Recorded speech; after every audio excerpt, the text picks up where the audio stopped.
নমস্কার, আমি রুম্পা। রুম্পার হেসেলে তোমাদের সকলকে জানাই অনেক অনেক স্বাগত। বন্ধুরা, চলে এলাম প্রতিদিনের মতো নতুন দিনে নতুন একটি ভিডিও নিয়ে। এখন শীত শীত চলছে, এই শীতে বেথর শাক খাবো না এটা তো হতে পারে না। তা আজকে আমি বেথর শাক রান্না করব। এটা কিন্তু সবাই রান্না করতে পারে, কিন্তু আমি কিভাবে রান্না করি সেটাই দেখার। আজকে বেথর শাক রান্নার ভিডিওটি প্রথম থেকে শেষ পর্যন্ত দেখার অনুরোধ রইল। ভালো লাগলে একটা লাইক করে দিও। তোমাদের একটা লাইক আমার জন্য কিন্তু অনেক কিছু। তাহলে চলো দেরি না করে শুরু করা যাক বেথর শাকের এই রেসিপিটি। দেখো, কড়াই বসিয়ে সর্ষের তেল দিয়ে দিয়েছি, তেলও গরম হয়ে গেছে। সবার প্রথমে আমি বড়ি ভেজে তুলে নেব। এই বড়ি কিন্তু বাজার থেকে কেনা না, নিজেদের হাতে দেওয়া বড়ি। এটা আমার বোন আমাকে দিয়েছে।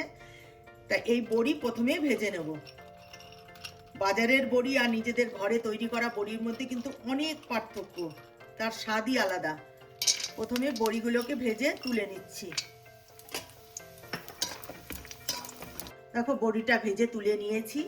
এবার ওই তেলের মধ্যেই সামান্য একটু হলুদ গুঁড়ো দিয়ে আমি বেগুনটা ভেজে নেব।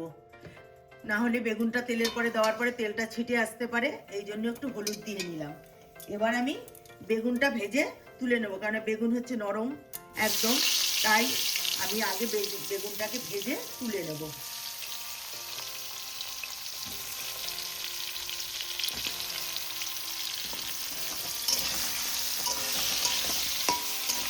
দেখো, বেগুনটাও কিন্তু ভেজে তুলে নিয়েছি।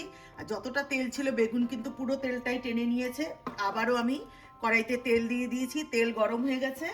এবার আমি দেব ফোড়ন। ফোড়নে দেব শুকনো লঙ্কা, ফাটিয়ে দিয়ে দিলাম শুকনো লঙ্কা। মানে আমি 4টে শুকনো লঙ্কা দিলাম। আর এবার দেব কালো জিরে। শীতকালে এই বেথর শাক খেতে এতটাই ভালো লাগে, গরম গরম ভাতের সঙ্গে কিন্তু দুর্দান্ত লাগে। আর আমি যেভাবে বানাচ্ছি তোমরা একবার অবশ্যই এইভাবে বানিয়ে দেখো, খুবই ভালো লাগে খেতে। সমস্ত শাকের থেকে আমার মনে হয় বেথর শাকের টেস্টই কিন্তু আলাদা। এবার আমি দিয়ে দেবো কেটে রাখা শিম। এই শিম বেগুন দিয়ে বেথর শাক দুর্দান্ত লাগে।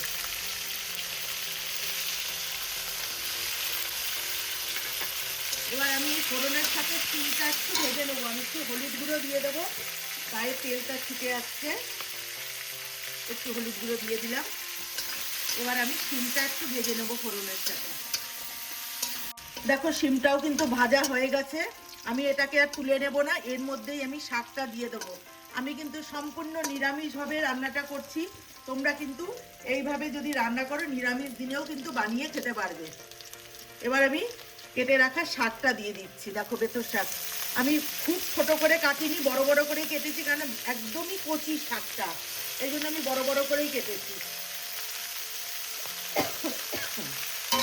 এবার আমি শাকটা পুরোটাই দিয়ে দিলাম। এবার আমি এর মধ্যে দেব কেটে রাখা 3টে কাঁচা লঙ্কা দিয়ে দিলাম। ঝালটা তোমরা তোমাদের পছন্দ মতো দেবে, শাকে কিন্তু খুব বেশি ঝাল ভালো লাগে না। এবার আমি দিয়ে দিচ্ছি হলুদ গুঁড়ো পরিমাণ মতো, আর দিয়ে দেবো লবণ। লবণটা দিলে পরে শাকের থেকে জল ছেড়ে দেবে, তাতে করে কিন্তু শাকটা একদম সিদ্ধ হয়ে যাবে। পরিমাণ মতো দিয়ে দিলাম লবণ। এবার এটাকে নাড়াচাড়া করে এইভাবেই রান্না করব। আমি কিন্তু আর ঢেকে দেবো না, ঢেকে দিলে পরে কি হয়, শাকের কালারটা একদমই চলে যায়, এই সবুজ কালারটা। তাই আমি ঢেকে রান্না করব না, এইভাবেই রান্নাটা করব। দেখো, শাকটা উনে কতটুকু হয়ে গেছে, জল ছেড়ে দিয়েছে লবণ দেওয়ার ফলে।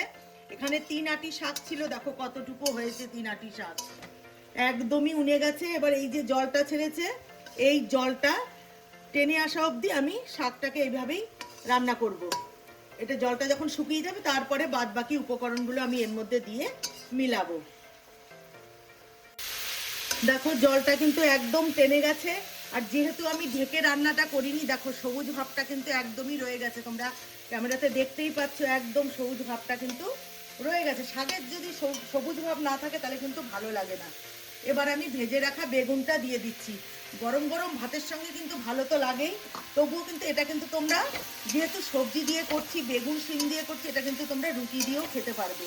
অনেকে হয়তো ভাবতে পারো যে রাতের বেলা কি আর শাক খাওয়া যায়, কিন্তু এটা দেখো শাকের থেকে কিন্তু সবজির পরিমাণটা কিন্তু মানে সমান সমান আছে, যার জন্য এটা কিন্তু রুটি দিয়েও খাওয়া যায়। এবার আমি এর মধ্যে দিয়ে দেবো একটু মিষ্টি, যেহেতু নিরামিষভাবে একদম করছি, তাই এর মধ্যে আমি একটু মিষ্টি দেবো।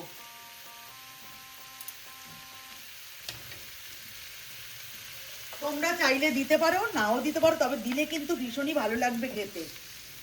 আমি দিয়ে দিলাম একটু সামান্য চিনি, আর স্বাদের ব্যালেন্সটাও ঠিক থাকবে।